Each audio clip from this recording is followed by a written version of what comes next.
Hey there, everybody, and welcome to this week's episode of 10 Weather Chat. We are joined by some folks from the Tennessee Valley Authority, introducing Scott Brooks here and Ben Heath from the River Forecast Center. Y'all were just here a couple weeks ago, and we were talking about how the drought is currently affecting our lake levels, how that could impact recreation moving into the summer season, and obviously the fact that we just need some rain. So let's start by a little bit of an update. How are things going just in the 2 weeks since we've talked to you? Yeah, well, so we're getting closer to summer, and that's really what we're getting to. So every day that we get closer to summer, we want to get our lakes fuller to our summer pools, what most people refer to as full pool or summer pool. And so as we get closer, and we're really not seeing much rainfall and seeing very little to no runoff, we're getting closer, but yet the reservoirs aren't really filling up. So that's kind of where we are. We are doing everything we can to keep that runoff and to raise the reservoirs, but we need a little bit of rain, a little bit of help from Mother Nature, and unfortunately this year's just not developed much of that. No, we had a very dry March. We had a very dry April. Actually, since January 1st, I was looking back at some of the numbers, and just in Knoxville, we've only had 42% of our average rainfall. But it's not just what falls from the sky. It's about the runoff that goes into the rivers and the creeks and the lakes as well, and that's what you guys monitor. Yeah. So tell me a little bit about that rainfall versus runoff. Absolutely. So when we're not just looking at Knoxville, right? Knoxville's an important piece, but we're looking across the whole valley. So when we look from the mountains, and typically the mountains do get more rain versus all when you get up to West Tennessee. So on average, we're about 69% of rainfall for the whole entire valley, but our runoff is much lower. And so our runoff for the entire valley is about 45%. And so what you're really seeing is that rainfall and that runoff is much lower than a normal year, especially when, again, the runoff is the key statistic there. And so with it being low, so we were seeing this dry pattern early in the year, like back into February. Mm-hmm. And so we're evaluating and trying to make decisions, and when do we start raising the reservoirs? So typically we're going to start raising the reservoirs in the March to April timeframe. Well, this year we said, let's looking at the pattern we're in, let's start raising them a little bit early, and we did. And so you can look at our graphs that are on the TVA website and see how the reservoirs, as the rain happened and as the runoff happened, when it rarely did, we did capture that to fill the reservoirs up, but it just didn't happen very much. So therefore, as time went on, as we're getting closer to the summertime recreation and very little runoff, it's just unfortunately not been enough. Yes, and now we have drought conditions, not just in East Tennessee, which is kind of the headwaters of the Tennessee River, but across your entire Tennessee River Valley, essentially. So everything that y'all manage, which is what this graphic is showing here, that dark red is the extreme drought, and it's all across our southern valley, the southern plateau, even down into portions of northern Georgia and Alabama, and in West Tennessee as well. So with a drought like this, how does this compare to previous years? Yep. So the year we are comparing to is 2007, 2008 era, and that's the last pretty significant drought that we've seen in this region. So you're talking about 18, 19 years ago. So fortunately, we don't get these very often, and at least statistically, so that's good. But the reality is we know a lot of people that have moved to the valley, to the Tennessee Valley, and so the reality is what people are accustomed to, what they've seen in the last few years, the lakes getting up to summer pool and everything, and being able to use the reservoirs is not likely not to happen this year. Again, we're still hoping that we get the rainfall, but the reality is we're getting closer. It's getting hotter outside. The leaves are out. So any rainfall that we get is just producing less and less runoff with every day. And so we are aware of that, but we just kind of want to paint that picture of what we're seeing and what we're dealing with is that the reservoirs may not reach that same elevations that people are accustomed to.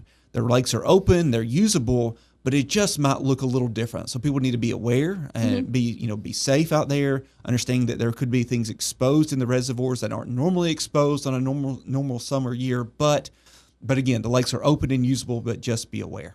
So let's go ahead and bring up this graphic here. This is from your website talking about the difference between rainfall versus runoff, because that's key to how y'all are able to manage the water. If it doesn't ever get to your lakes, you can't do anything with it. And with it being this time of year with the plants all blooming, they're going to suck any moisture that does get in the ground into their roots before it can get to the lakes. So what we're looking at here, the top black line is the average rainfall, right? That's the rain that we would like, the median rainfall. Yep. The green line is the median runoff, but our rainfall right now is matching our runoff. It's the blue line there, and the red is the runoff that we've had this year. So what type of a rain event would we need to see for y'all to get the runoff that you need to start to let these lake levels rise? Yeah, so we're behind inches, like approaching 10 inches. Like we're behind quite a bit.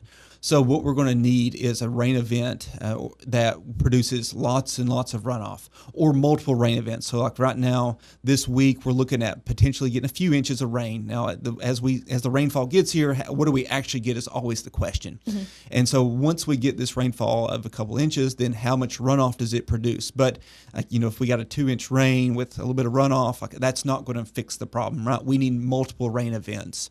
And so we always like to use a dry sponge as a comparison or as an example. So think of that soil right now as being that dry sponge.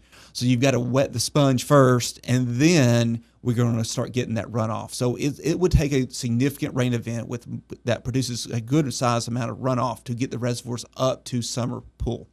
Now, that doesn't mean that we can't utilize whatever we get, because we will, right? We will save the water. We will store the water in these reservoirs and hold back as much as possible. But what people need to also understand is we can't just shut the dams off, right? We've always got to have some flow going through the river system, because we got multiple objectives. And recreation is very important, and it's a high priority for TVA to get the reservoirs full. But we have lots of operating objectives. Flood control, which we're not worried about right now, right? No floods in our short-term forecast. But we're talking about water supply. So 5.2 million people rely on this river system every day for their water. And then environmental flows is a very important thing, especially on a dry year. We want to keep the habitat healthy, keep the fish happy, and many other things up and down the system. So navigation, all there's so many pieces that we have to balance every single day. And so again, recreation is important, but it's not the only thing we get to focus on. Yep, I think you referred to it as an integrated decision-making process when it came to how you were doing this. So now I've got some of the lake levels pulled up here, the reservoir elevation levels. And the ones in our area that I kind of checked on a little bit here were Douglas, one of our largest ones here in East Tennessee. And Douglas is currently about 12 feet lower than your guide curve right now. So 12 feet lower than where you would like it to be, but it's still within that expected elevation range. However, when we go further south and even down into North Georgia, Fontana is about 15 feet below its flood guide, and Hiawassee is 13 feet below the flood guide right now, and they're almost out of their expected range. So can you explain, when folks look at that flood guide or that operating guide on your website and they see that line starting to get out of that range, what does that mean? Yep. So every year we want to get towards what we call summer pool, or some people call it full pool, or like you're talking about flood guide. So there's different terminology, but ultimately it means the same thing, where we're getting up to a full reservoir. And that's our target every year. But it takes that rainfall and runoff. And there's nothing to fill these lakes up. I know people say, well, fill our lake up. And the answer is we would love to. We want it full as well. But the reality, you got to have the rainfall and runoff. Yeah. But then there's bounds. It's kind of a shaded area on our plot. So this is our operating guide, is what we are referring to. And you can get that on the TVA.com or on our Lake Info app. You can see it at either one. But what that shows is that 80% bounds is what that shaded region is. And what that means is 80% of the years we make it to there. However, it takes that rainfall and runoff. And there will be those years that we have a flood and we're above that. But there's also going to, unfortunately, be the drought years like this year where we may not be able to maintain those elevations. We'll be close and we'll do everything we can to stay as close as possible. But unfortunately, it's not a guarantee every year that we're going to make it all the way to a full summer pool. Again, we do what we can, but we are at the mercy of what Mother Nature gives us. And we can offer just, a little bit of perspective with some of these reservoirs that we're seeing below normal. Douglas, Fontana, for example, are huge reservoirs. So it's not unusual for Fontana. We draw it down 50, 60 feet every year. That's so amazing. For that to be 10, 12 feet below, that's maybe not as dramatic as some of these smaller reservoirs that are a few feet off. Yeah, like you're not going to see Fort Loudon Lake drop 15 feet. Right. Would be insane. Yeah. But those bigger reservoirs, they vary that do. much. I mean, Douglas varies close to 50 feet, I think, right? Mm-hmm. Each season from winter pool to summer pool, we're just not quite getting back up there. So folks are probably seeing more shoreline.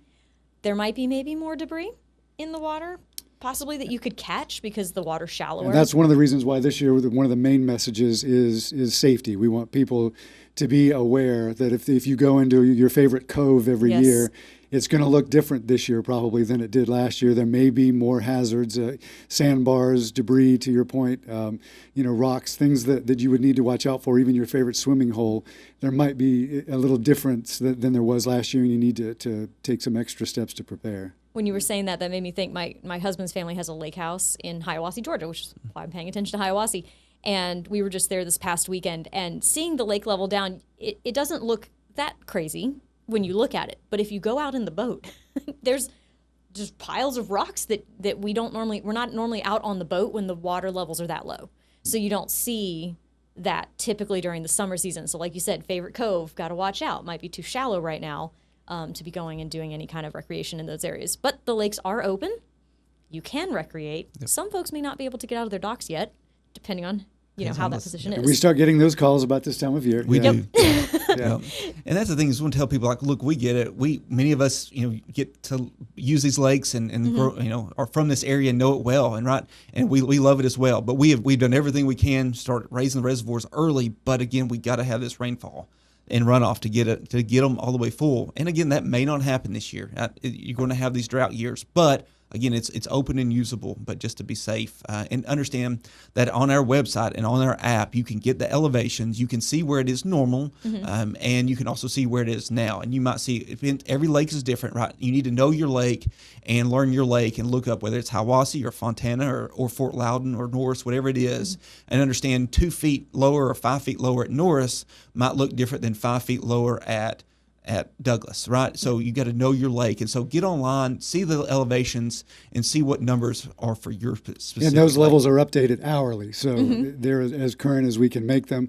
And they're right at your fingertips, too, the app. Yeah, super easy. It's very, very user-friendly. I look at it often. Very user-friendly. And this is, and not to be all doom and gloom for everybody who's listening to this right now, we've done this before. Yep. We've had droughts like this before. What's making this one particularly impactful is it's not just the amount of rain that's missing, it's the time of year. Because we were talking before we started actually recording here that 60% of your annual runoff actually happens between January and April. So we're past that point. Yep. So do we think we'll be able to make this up later this summer if we can get at least average rainfall? I know you would prefer above average. I don't get to put in an order for this, but I'm just curious. Do you think we'll be able to catch up at all, even if we don't quite get to summer pool? Well, it's hard to say exactly, right? But I will say this. I guarantee we will manage every drop of water and be efficient with every drop of water that we get in order to get the reservoirs as full as possible, but yet keep the habitat healthy, to make sure everyone has the drinking water that they rely on, to make sure that, we keep the system healthy, not just looking at this year, but looking for, generations to come, right? So we want to make sure, we focus on every drop of water and do the best we can with it. Now, will a rain event fill it up and get it full? It depends on the rain and those things and the intensity. There's so much that goes into it. Depends on temperature, plays a role as the reservoirs start to warm up, and as the Tennessee River begins to warm up, we have to watch that. It changes evaporation, because evaporation loss on a reservoir that's huge when it's 90 degrees is significant. So there's so many pieces that goes into can we get the reservoir full? So the next few days looks like we're going to get a little bit of rain. Is that enough? The answer is no. But again, we will track every drop that we get. And then the future forecast, the next several days, even after this one, maybe there's a few more rain events. So we're watching it with anticipation just like everybody else. Yeah. So we're hopeful, but the reality is we want to share the story that we're trying, but we are at the mercy of what Mother Nature gives us. Yeah, and as Chief Meteorologist Todd Howell always says, he says hot and dry begets more hot and dry. It's difficult to get out of a dry pattern. We've been watching the models. We have these promising rain events in the forecast, and then right as we get to them, it just shrinks down and it just goes away. So hopefully that pattern will begin to change as we go into the summer months. Maybe we'll get a good soaking tropical system, a gentle one, nothing crazy, but just something to start to get a little bit more water into the ground. I had one more question. Do you have any final remarks that you would like to share while I try to remember that question? I would just say we were thinking about the impacts of drought versus the impacts of really wet years, which we've also seen over the last 20 years. The devastation from Hurricane Helene and having too much water and the difference in the system that we have to manage that kind of situation versus a drought where we might be inconvenienced a little bit with recreation. It kind of puts it in perspective, I think. Yeah, and actually that was kind of what I was going to ask you. Operation-wise, hydroelectricity, we're still doing good. We're a little lower than we would like to be. We try to. Spring is usually a time where we don't generate a whole lot of hydro because we're trying to fill the lakes. So we're a little behind on where we'd like to be for hydro, and we call that free fuel from the sky. That hydro generation is our cheapest form of generation. So we like to have as much as we can, and we'd like to have more this time of year, certainly. But we're going to use it as much as we can without impacting the lake levels. Yeah. All right. Well, let's all keep our fingers crossed that the forecast lends to the above average rainfall side.